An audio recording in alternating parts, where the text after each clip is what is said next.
முளையும் பெயர் முளையிலே தெரியும் சொல்லுவாங்க. அது மாதிரி 2026 சட்டமன்ற தேர்தலில் நம்முடைய சிதம்பரம் சட்டமன்ற தொகுதி வெற்றியே நிச்சயிக்கப்பட்டு விட்டது. அந்த அளவுக்கு எழுச்சி மிகு மக்கள் வெள்ளம். இதுவே வெற்றிக்கு சாட்சி.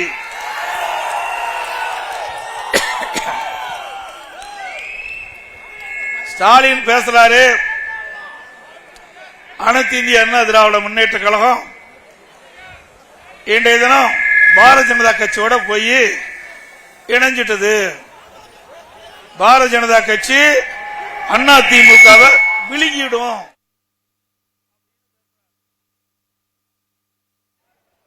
திரு ஸ்டாலின் அவர்களே, நீங்களும் பாரதிய ஜனதா கட்சியோட கூட்டணி வச்சிருந்தீங்க.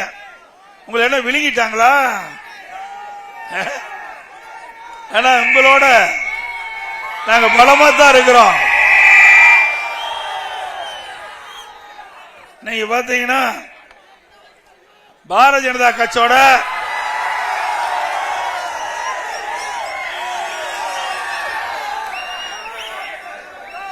யாரோட வந்திருக்கிறாங்க?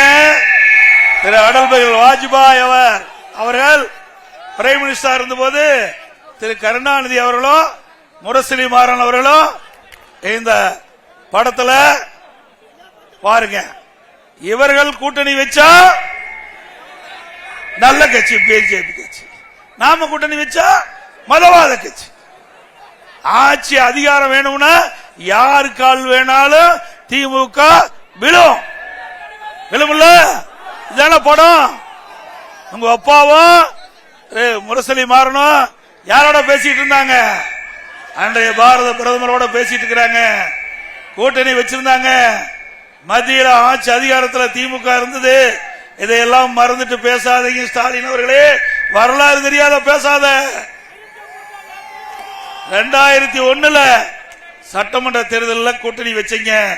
1999 பாரதிய ஜனதாவோட கூட்டணி வச்சு மத்தியில ஆட்சி அதிகாரத்தில் இருந்தது திமுக. 2001 பாரதிய ஜனதா கட்சியோட திமுக கூட்டணி வச்சிருந்தது.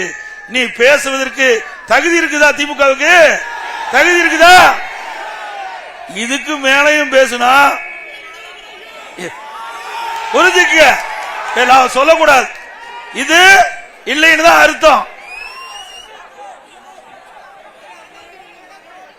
அதோட இன்னொன்னு சொல்றார், எடப்பாடி பழனிசாமி பிஜேபி கண்டு பயந்துகிட்டு பயம்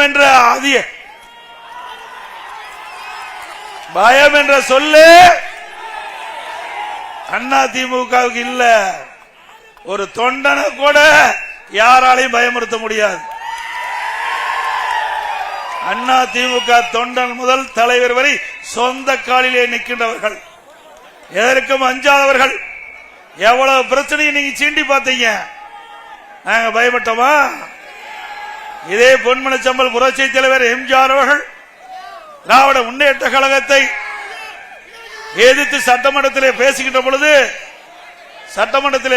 பொழுது அப்பொழுது திமுக கட்சி சேர்ந்தவர்கள் அவர் மீது புத்தகத்தை எரிந்து விசிறினார்கள். அவருடைய மைக்க துண்டிச்சாங்க.